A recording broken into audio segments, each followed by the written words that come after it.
This is it? This is what counts as a life sim these days? How did we go from this to this? Why do we play life sim games in the first place? I feel like that's a psychological rabbit hole we don't need to go down today. Do we play life sim games to perfectly imitate the life we currently live, with a few differences here and there to keep things spicy? Or do we play them to live the life of our wildest dreams? Well, only you can answer that because I'm not your therapist. Or am I? Give me money, please. They look like soulless robots. Am I alive? I am expressing an emotion.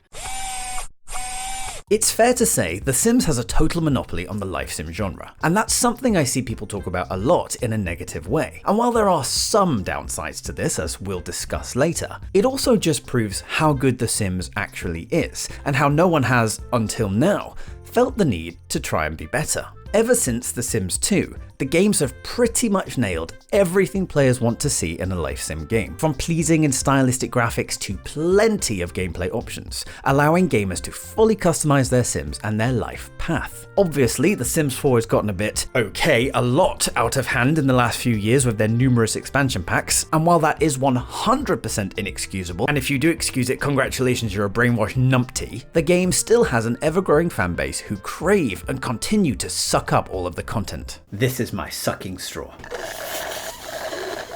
One could argue, ooh la dee da, that The Sims 4 can justify its price. Considering this game is now 10 years old and expansion packs are released every few months or so, it's kind of like an investment for people who crave and consume this content in a similar fashion to people who hoarded toilet paper during COVID.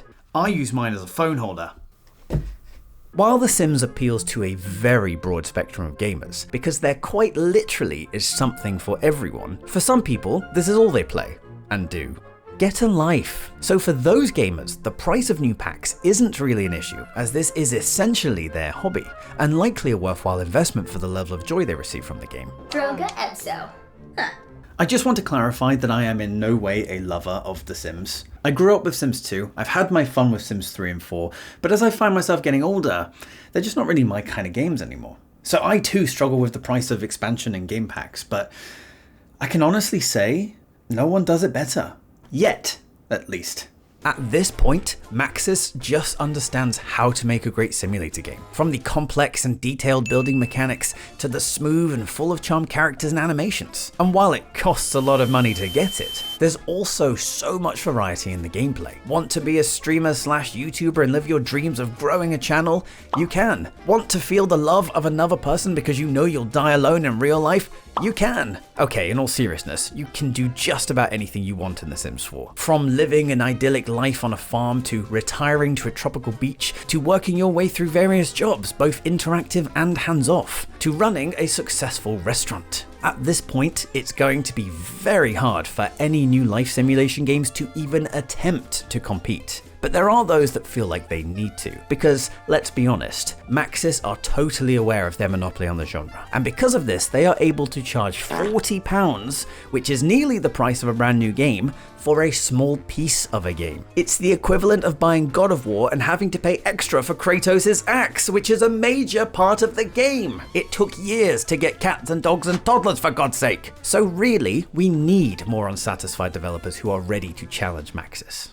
So what other life sim games are there? There are a lot of games people consider life sim games that aren't life sim games. Stardew Valley, Animal Crossing, Disney's Dreamlight Valley, Graveyard Keeper, literally none of those have life sim elements. I feel like a lot of people confuse routine-based gameplay with goals for life sims. For instance, in Stardew Valley, you leave your depressing life in the city to start a new life in the country, and I think that's where people get confused. You're starting a new life as a farmer, so this must be a life sim. Really, by that logic, Stardew Valley would be an RPG instead. The only non-Sims game I would actually consider a life simulator is Skyrim, because while everyone's first playthrough is focused on the main story and dungeon crawling, later playthroughs are often more explorative and slow, with players setting their own goals for that particular save. In 13 years, I've only beaten the main story once, and ever since then, I've just been doing my own thing. Traveling from city to city, picking plants and catching butterflies, brewing potions and selling them at market, occasionally chopping wood or picking cabbages to make some extra gold to afford a tavern bed for the night. On top of this, Skyrim now has a survival mode built into the base game, and when you turn this mode on, Skyrim really does become a life simulator game. You have to manage your temperature, dressing appropriately for the weather, everything's shriveled up, and food actually becomes an important feature. I can't think of a single time before this mod where I ever actually cooked anything, but now it becomes a necessity to actually take it slow, explore a town and surrounding area, gather supplies, cook a meal, and prepare for the journey ahead. And just like a life simulator game, the end goal is yours to decide. Now obviously this is a different kind of life sim, being that you live in a medieval fantasy world, so your life choices are rather limited. Sadly, there's no streamer career just yet. Hi everyone and welcome to my travel blog. I'm here in solitude today. An actual intended life sim game that comes to mind is Paralives. And I won't spend a lot of time talking about this one as it's not even out yet, and everything we have to go on is from the developers themselves on Patreon and YouTube. When I first heard about this game back in 2020, the internet was going crazy for it, labeling it the Sims killer. Paralives? Really? I mean, it's cozy and cute looking, and they sure do interact with each other, but wow.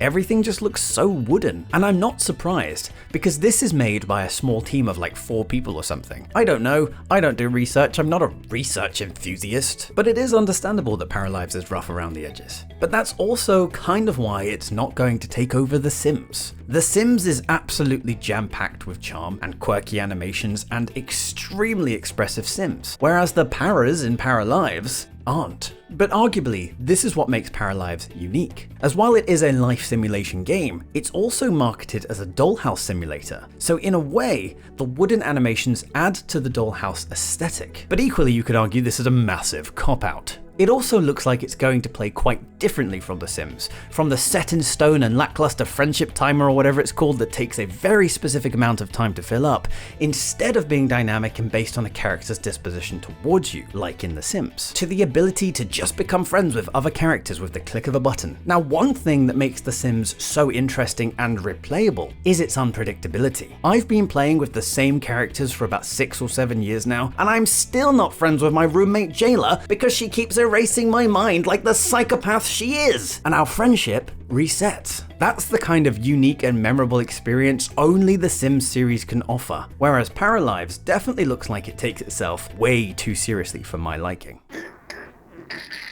The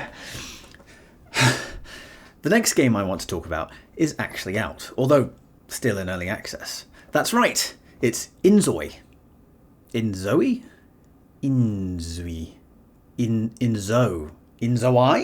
InZoian. Okay, I'll be honest, I haven't actually played this one either, because after reading the reviews on Steam, I decided I didn't want to spend money on an unfinished game that only has positive reviews based on the potential the game has. This is not what review systems are for, guys. Stop it. Go stand in the naughty corner. InZoi is basically The Sims. The major difference really is the art style. InZoi has gone for a very Korean, shiny inspired design. It kind of reminds me of games like Guild Wars 2. Bloom everywhere. And while it's very pretty and clearly a lot of commitment has gone into making the game look as close to life as possible, that's also why it doesn't look that good to me. It's too realistic, which means the game is, by nature, a lot more rigid and serious feeling. Again, I'm only going based on the copious amount of gameplay videos I've watched, but InZoi is missing something. As I mentioned, I'm no Sims lover by any means. I'm not some die-hard fan who wants you to love The Sims otherwise I'll kill you, but I think The Sims did it right by going for a stylized look. It's pretty, it's arguably ageless, and 10 years later the game still looks good because they were never ever trying to be top of the range.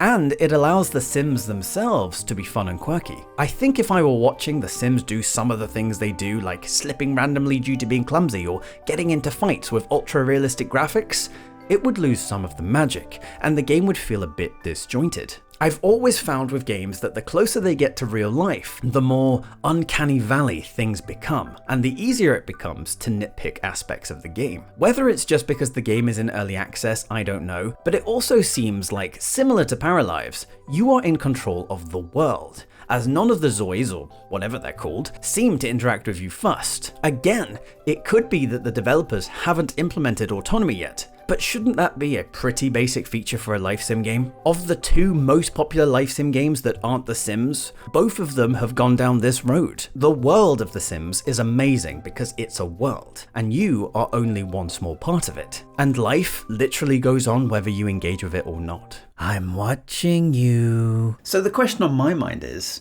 at this point in time, can any game ever take over The Sims? It almost feels like it's a little bit too late. If more developers had felt the need to challenge The Sims early on, then today it may just be one of many life sim games available on the market. But because the series has connected itself to several generations now, and they have literally mastered the art of making a life sim game, it's hard to want to explore and try and even trust new games. Because, and this is most likely due to nostalgia, I just know what to expect from The Sims. And I know I'm going to be getting exactly what I want when I play. Plus, with games like Paralives taking so long to release and InZoi releasing in early access with too many missing features for the game to be enjoyable for long, it's hard to trust other developers and see their games in a positive way. They're trying to be competitors, but they keep slapping themselves in the face. One final example of a fantastic life sim game is medieval Dynasty. Yes, it's not a modern life sim game, so you can't live out your dream life of owning a hamster or actually wearing nice clothes. But as far as living a different life goes, this one's pretty fantastic. Your whole goal is to build a thriving town that starts from literally nothing. You have to build the town, protect the town, feed yourself, and smash uglies together to make an heir before you die. Yes, that's not a joke. You will die very easily in this game, either to the hazards in the world or simply old age. And if you don't have an heir to continue after you're gone, the game ends. It's an incredibly engaging game that offers a refreshing take on both the life sim genre and the job simulator genre in general. So what do you think? What are your thoughts on the life sim genre, and do you believe Maxis need a competitor? And are there any upcoming life sim games that I don't know about that you are personally excited to play? And I mean actual life sim games, not simulator games like Tales of the Shire. But please feel free to let me know in the comments. Let's open up a discussion. I'm genuinely curious to know where people stand on this. And if you enjoyed the video, maybe consider leaving a like and even subscribing for more fantastic videos like this one. And while you're at it, maybe check out this one next. I think if you like this one, you'll probably definitely like this one. Well, go on. Go. Do it. Go. Leave me alone.